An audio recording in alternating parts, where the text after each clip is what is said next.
Урматтуу айымдар жана мырзалар, глобалдык климаттын өзгөрүшү тездеп бара жаткан шартта бүгүн биз Париж келишиминин максаттарына жетүү үчүн климаттык иш-чараларды координацияланган, жеткиликтүү каржылоо маселесин талкуулап, бир пикирге келүүгө тийишпиз. Климаттык маселеде дүйнөдөгү бардык өлкөлөр бири-бирине кандай мамилелерде экенине карабай биригишибиз керек.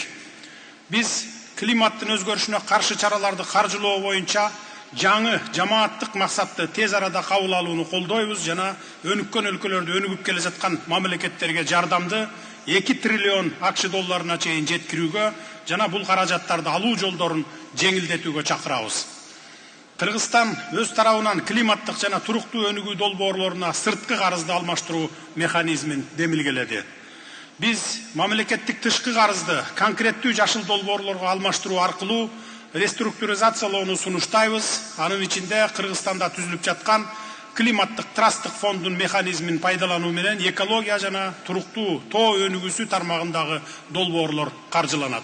Бул фонддун ишмердүүлүгүнө кызыктар өлкөлөрдү катышууга чакырамын. Учурдан пайдаланып, Түркия менен Германияга ыраазычылыгымды билдирип кетким келет. Анткени ушул эки өлкө карыздарды жашыл долбоорлорго алмаштырууну чечишти. Урматтуу айымдар жана мырзалар, биздин өлкөдө энергияны кайра жаралуучу булактары боюнча ишке ашырылып жаткан долбоорлорду белгилеп кетким келет. Мисалы, коңшу өлкөлөр менен биргеликте аймактагы эң ири гидроэлектростанциялардын бири болгон Камбарата 1 кесин куруу боюнча долбоору ишке ашырыла баштады.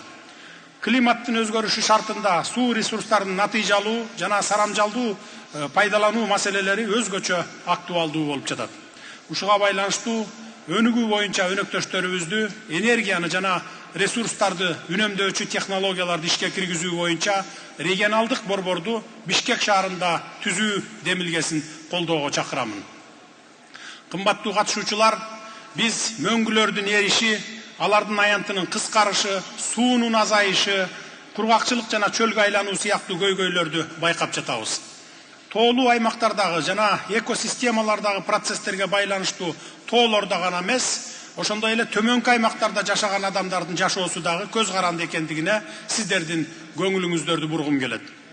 Региондогу суу ресурстары климаттын өзгөрүшүнө байланыштуу жылдан жылга азайып, суу энергетикалык жана азык-түлүк коопсуздугуна жана жалпы эле бардык өлкөлөрдүн социалдык экономикалык абалына терс таасирин тийгизүүдө. Тоолуу аймактарды туруктуу өнүктүрүү маселесинин маанилүүлүгүн эске алып, БУнун башкы ассамблеясы биздин демилгебиз менен 77-чи сессиясында тоолорду туруктуу өнүктүрүү резолюциясын кабыл алып, анын алкагында 2023-2027 жылдар тоо аймактарын өнүктүрүү боюнча аракеттердин 5 жылдыгы деп жарыялады.